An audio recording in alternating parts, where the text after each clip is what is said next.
Yes, mwabala okubanga mwekumidde ku Wiki TV. Tandaba okusubscribinga ku channel eno kujukiza okubanga onyige pesa eryo erimyufu eriri wansi awo berenga wegatta ku channel yaffe. Kakati namawulire agaliwo egawassanyu yadde. Omuyimbi Sacha Brighton kalungi wetwogerera ng'ayita ku mukutu gwe ogwa Facebook ategeezezza nti olubuto lw'abadde alina olubadde olw'abalongo bambi luvuddemu. Abalongo b'omukyalo ono kigambibwa okuba nti baabuuse olunaku lw'eggulo.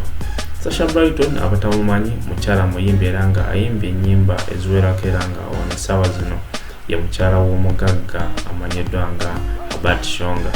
Omwami ono weekend alabise okuba nga tegenda kubanga emutambulirako bulungi yadde n'akatono olw'ensonga nti nnaku nga 3 emabega eyaliko mukyala we omukyala amanyiddwa nga Dorothy Shonga yakwatibwa mu ggwanga erya Malawi era ng'ono yakwatibwa ku misango gy'okuba nti era avunaanibwa okuba nti yeekobaana n'omu ku bakulu mu gavumenti y'eggwanga eryo ne wabaako ssente ze baanyaga okuva mu ggwanga.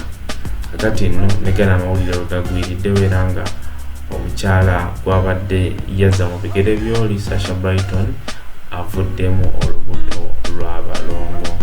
Kibi nnyo era nga tusaba Omukama agumye ababiri bano oboolyawo basobole okuba nga baddamu okuba nga batambuza obulamu nate.